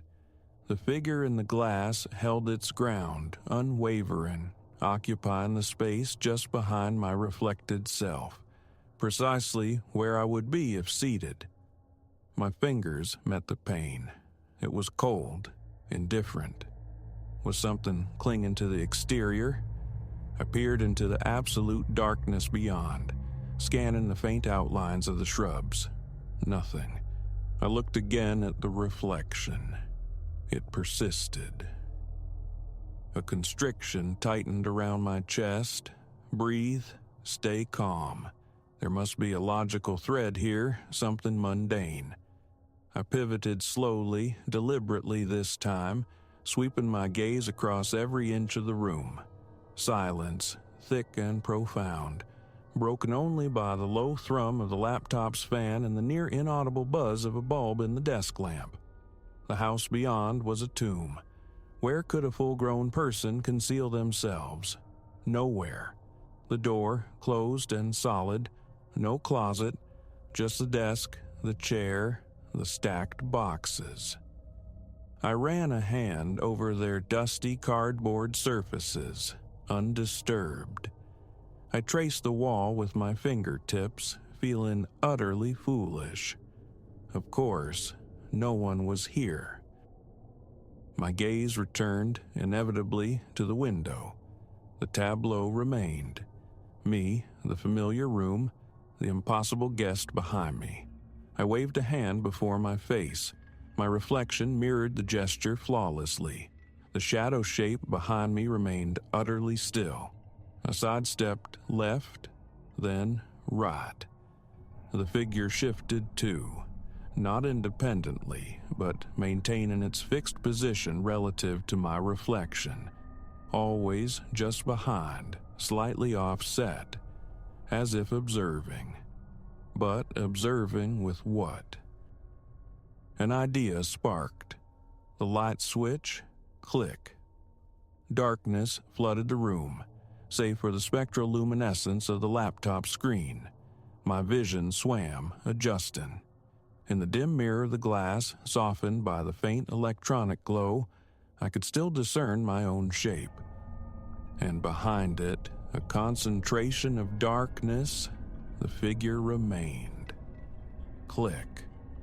The overhead lights flared back to life, harsh and revealing. A wave of nausea washed over me. I stood rooted for a long moment, adrift. My phone, capture it, proof. My fingers fumbled with the unlock screen, then aimed the lens at the window, trying to focus on the reflected image. Snap, snap. I scrutinized the small screen. My own face, the window frame, the room behind me, all there. But no figure. It refused documentation, vanished from the digital record. More photos, different angles, frantic attempts, nothing. Yet, lifted my eyes, it was undeniably, persistently there. My heart hammered a frantic rhythm. Sweat slicked my palms. I wiped them uselessly on my trousers. My breathing grew shallow, catching in my throat. Rationality frayed at the edges. Flee the room? Yes. I pulled the door open, stepping into the relative safety of the hallway, leaving the office lights burning. From the threshold, I glanced back. The desk, the chair, the window at the far end. And faintly, visible even from this distance, the reflection. The figure, patiently holding its position behind my vacant spot. Down the hall, into the living room, more lights flicked on, banishing shadows. I paced, a caged animal, thoughts circling the impossible vision. Calling the authorities felt absurd. A phantom in the glass? They'd assume intoxication, delusion, but I was sober, lucid, merely working late. I poured water in the kitchen, drank deeply, splashed cold drops on my face. The shock helped, momentarily grounding me. Back to the hallway's edge. A cautious look into the office. The reflected sentinel remained. Another tactic. I slipped out the front door, into the cool, damp air of the deep night. The chill raised goosebumps on my bare arms. I circled the house, footsteps muffled on the dry earth, eyes scanning the ground near the office window. No disturbance. Reaching the window, I peered in from the outside. Just my office, exactly as it should be. Chair, desk, boxes. No spectral figure within the room itself. Nothing amiss. A light tap on the glass from the outside. Silence answered. The yard was still, the fence line unbroken. A distant engine murmured on the main road, then faded. I retreated indoors, the click of the lock echoing too loudly. Nerves tightened further. No explanation surfaced. Back in the office, confronting the window once more. The figure waited in the glass. I experimented, shifted my position within the room. Near the desk, it was behind me. Close to the window, still behind me. It seemed anchored to a point in the room, yet paradoxically, it also tracked my movement, always maintaining that watchful station just over my shoulder in the reflection. Stepping far left, then far right. Its reflected position adjusted, keeping the same angle relative to me. It never initiated movement. No tilt of the head, no gesture. A static effigy. The fine hairs on my arms prickled. A knot formed in my stomach. My temples began to throb. What was this? I mentally cataloged every possibility. An object outside? Nothing there. A trick of intersecting lights? No sources aligned that way. Just the empty yard, the fence, the indifferent darkness. My hand sought the window again, fingertips pressing against the cool, smooth plane, searching for texture, flaw, anything. Slow breaths, fighting panic. I studied my own reflected face, eyes, nose, mouth, the fabric of my shirt, all accurate, mundane, except for the impossible addition. The shape that mirrored nothing real. Enough. I yanked the cord, letting the blinds cascade down. A sudden white curtain erasing the glass, the reflection, the figure. Relief washed over me, thin and fleeting, but the question lingered. Lift them, and would it return? I waited, breathing the suddenly heavy air. Go to bed? Ignore it? Impossible. The not knowing was worse. Slowly, cautiously, I raised the slats just enough to see. My reflection swam back into view, and behind it, the figure, unmoved, waiting. My hands trembled. I sank back into the chair, facing the now covered window, but seeing the image burned behind my eyes. A foolish impulse. Speak to it. Hello? The word was a dry whisper in the quiet room. Silence. No response, no shift. Only the low electric hum persisted. I killed the laptop screen, plunging the reflection into deeper shadow. Still there. I switched off the desk lamp. The ceiling light alone now illuminated the room.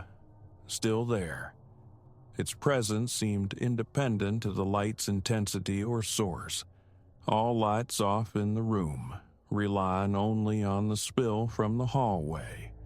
A darker silhouette against a dimmer background, but undeniably present. A strange tension gripped me, the urge to run colliding with a morbid fascination. I couldn't grasp it. Another test. I grabbed a sheet of paper, held it behind my back while watching the reflection. Would it obscure the figure? My reflected self held the paper. The figure remained behind it, visually uninterrupted, as if the paper didn't exist in its dimension. I stepped closer, face almost touching the glass, my reflection dominating the view.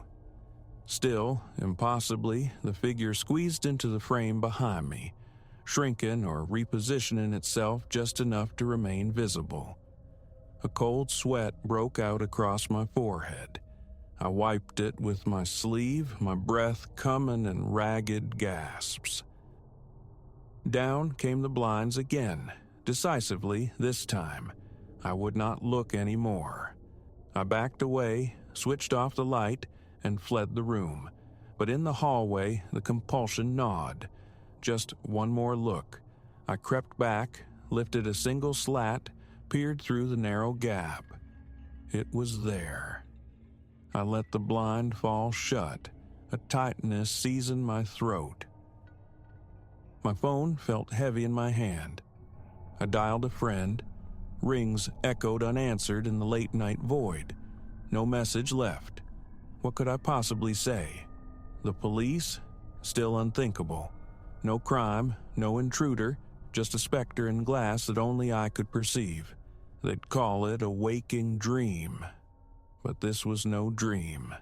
Everything else was solid, real, touchable. Only the window held this aberration. From the kitchen, I retrieved a small flashlight. Back in the darkened office, I played its beam across the glass. Different angles, sweeping motions. The figure remained, utterly indifferent to the focused light. The beam illuminated only dust motes dancing on the pane. A few greasy smudges. Nothing more. Final solution. Total occlusion. I wrestled a sheet of cardboard from a packing box, tearing tape with shaking fingers, and secured it firmly over the entire window from the inside. Now, only blank brown cardboard faced me. No reflection, no figure. I stared at it, half expecting the shape to bleed through. Nothing, just cardboard. I tapped it lightly, knocked. Silence. I stood listening to my own pulse thrumming in my ears. After several minutes, a fragile calm began to settle. Out of sight, perhaps out of mind. I killed the lights, left the office, and locked the door. A pointless, reflexive action. In the living room, I collapsed onto the couch. But closing my eyes brought the image rushing back. The dark shape, quiescent, watchful, reflected. Why? Had anything seemed strange before tonight? No, nothing. Just an ordinary night until that glance at the window. Sleep here? The couch felt marginally safer, but rest seemed distant. My mind kept replaying the scene, the silent vigil of the reflected figure. It hadn't threatened, hadn't moved. It simply was. Would daylight banish it? Unable to resist, I rose and padded back to the office door. Listened. Silence. I turned the knob, pushed the door open, flicked on the light. The cardboard remained taped securely over the window. I stood before it, hesitating. Then, with a sense of grim inevitability, I peeled back the tape, lowered the cardboard. The glass revealed itself. My reflection materialized. And behind it, unchanged, unyielding, the figure stood. A shaky sigh escaped me. It wasn't leaving. It wasn't doing anything. It was just waiting. Sweat prickled my back again. My eyes felt raw. I lowered the blinds once more, then replaced the cardboard barrier, taping it firmly. I left the room, closed the door. No more looking tonight. Morning would have to bring its own answers, or lack thereof. In the living room, the television flickered to life, volume low, a murmur against the silence. I sank onto the couch, trying to focus on the meaningless images. The tightness in my chest remained. My foot tapped a restless rhythm on the floor. Later, another glass of water from the kitchen. The most normal, safest room in the house. Leaning against the counter, I felt my heartbeat begin to steady, but my thoughts still raced. The clock showed nearly 3. The office would remain sealed until dawn. I switched off most lights, leaving just one lamp casting a warm, lonely pool in the living room. Lying on the couch, phone clutched like a talisman, I abandoned the idea of calling anyone. Too late, too strange. I lay there, listening to the subtle creaks and whispers of the house settling around me, waiting for the first hint of gray light, knowing that behind a closed door, obscured by blinds and cardboard, a reflection in a window held a silent, watching shape. Inexplicable, immovable, patiently waiting for whatever came next.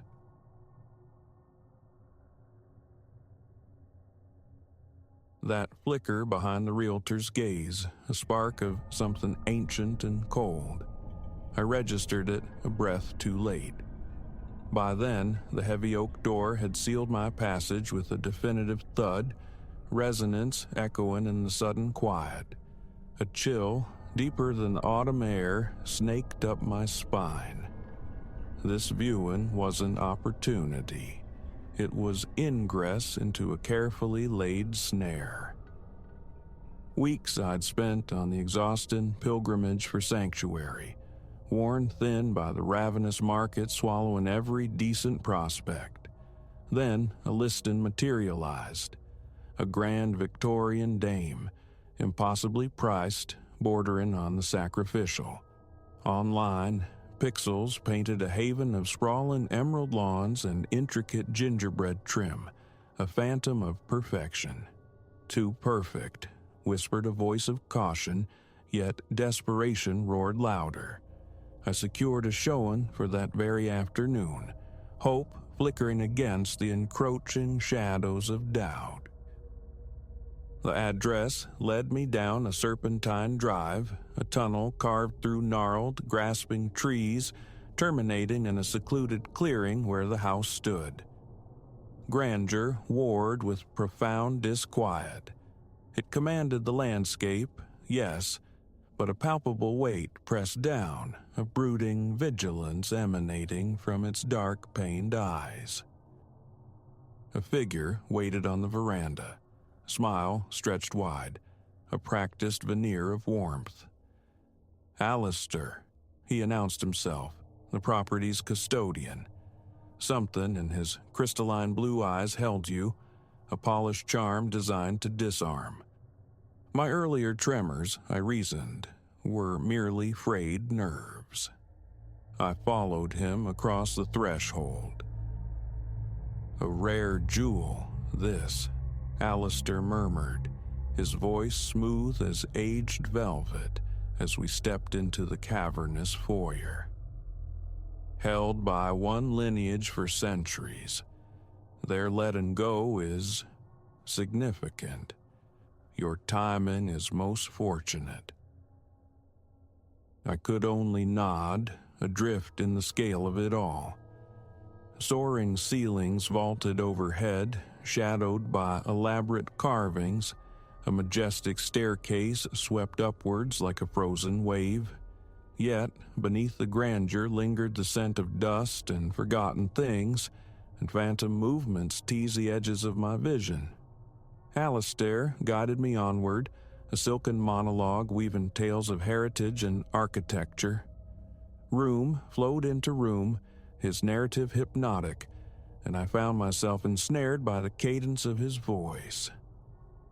Only in the vast, echoing kitchen did I surface, realizing an hour had evaporated, silent and unquestioning on my part. "Water?" Alistair offered, already turning towards the antique basin. One must remain refreshed. The glass felt cool in my suddenly parched throat. I drank deeply as he leaned against the soapstone counter, observing me with an unnerving intensity. "Well?" His voice was soft, probing. "Does it speak to you? Could you imagine your life unfolding within these walls?" A tremor of wrongness persisted beneath the surface beauty. "It's extraordinary," I managed, choosing my words like steps on thin ice. "Perhaps I could return. Another look might clarify things." Alistair's smile didn't falter, yet it tightened, edges hardening almost imperceptibly. "Naturally," he purred, "but permit me one final revelation. The true heart of the estate." He steered me down a corridor I hadn't noticed, its existence unsettling. Floorboards groaned a mournful protest beneath our feet. The air turned sharp, glacial. We halted before a door of formidable, scarred timber. "Here," Alistair breathed, his hand closing over the cold iron knob, "is where the essence resides." He thrust the door inward, unveiling a space that seemed to devour light itself. I leaned forward, squinting into the Stygian gloom. Then, a sudden pressure bloomed between my shoulder blades, a forceful shove. I stumbled across the threshold, the heavy door slamming shut behind me with the finality of a vault. Panic detonated within my chest. I whirled, hammering uselessly against the unyielding wood. "Alistair, what is this? Let me out." His voice, stripped bare of its charm, seeped through the grain. "Impossible, I'm afraid. You misunderstand. The house, it requires sustenance, and you, Ilara, are precisely what it craves." A glacial dread seeped into my marrow. This wasn't real. My fingers scrabbled for my phone, a dead screen, a void of connection. As my vision painfully adjusted, shapes emerged from the oppressive dark. A circular chamber, its walls etched with unsettling arcane sigils.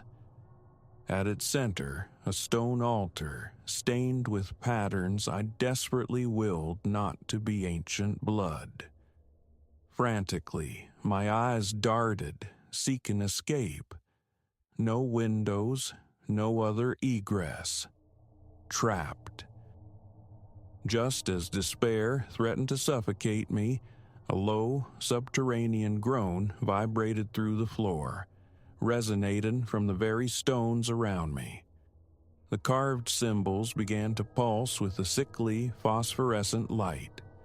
A presence coalesced in the room, vast, ancient, and ravenous. "It awakens," Alistair's disembodied voice whispered from beyond the door. "It has thirsted for so long. Do try to be sufficient." I recoiled from the glowing walls, my heart battering my ribs like a trapped bird. The rumbling intensified, the stone seeming to ripple, to thin, as if something immense strained against its confines. In that crucible of terror, a shard of defiant clarity pierced the fear. Not here, not like this, not consumed by some architectural horror. My gaze swept the chamber, desperate for leverage, for defiance. There, nestled in the altar's shadow, almost invisible, a small, obsidian-handled knife. It looked ceremonial, ancient, its blade tarnished. I lunged, my fingers closing around the hilt scant moments before a section of the wall erupted inwards. A sinuous, glistening appendage, impossibly vast, whipped towards me. Instinct took over. I slashed wildly with the blade. A connection. The entity recoiled with an unearthly ululation that shook the house to its foundations. galvanized, I turned on the door, hacking at the wood surrounding the lock mechanism. The blade bit shallowly, progress agonizingly slow. On the other side, Alistair's composure finally fractured. "Desist!" he shrieked. "You defile the offering." I ignored him, pouring every ounce of frantic energy into the assault.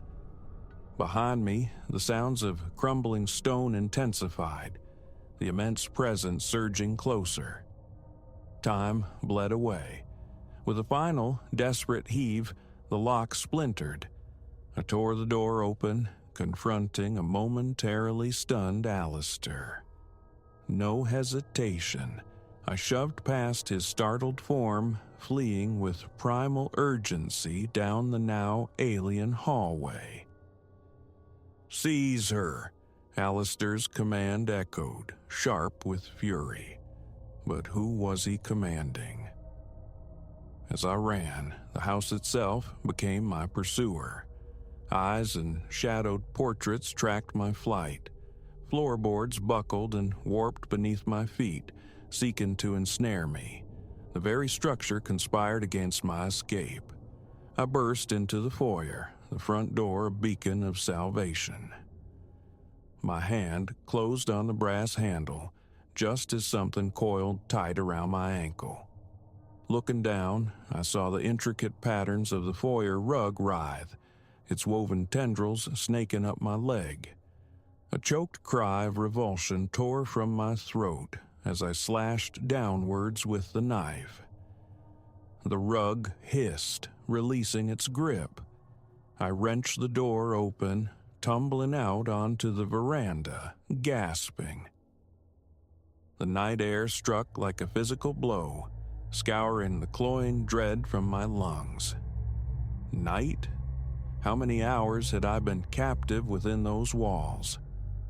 Behind me, Alistair's footsteps pounded down the grand staircase. Without a backward glance, I sprinted towards my car, keys trembling in my grasp. Tires screamed on the gravel as I careened down the winding drive. A final glimpse in the rearview mirror. Alistair stood at the edge of the property, his face a rictus of impotent rage. But it was the house looming behind him that froze my soul. Every window blazed with an incandescent, malevolent pulse, and through the glass I swore I saw impossible shapes writhe and curl. I drove until the blackness bled into the bruised purple of dawn, finally coasting into an anonymous rest stop miles away. My hands shook so violently I could barely kill the engine. For a long time, I simply sat, the world outside the windshield feeling fragile, unreal. Had I dreamt it? A feverish hallucination born of stress? But there, on the passenger seat, lay the knife. Its blade, once tarnished, now gleamed, clean and impossibly sharp, as if freshly honed. Proof. Whatever that entity was, whatever Alistair served, they were horrifyingly real. And waiting. I never filed a report. The story felt like madness even forming in my own mind. A predatory house, a realtor facilitating cosmic hunger. Yet the terror remains branded onto my memory. Now, every for sale sign is a potential lure, every charming facade a possible mask.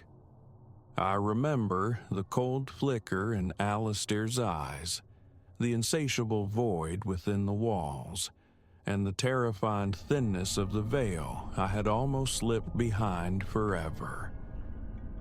So, should you find yourself searching for that perfect place, that dream dwelling offered at a price that defies logic, listen closely to your deepest instincts.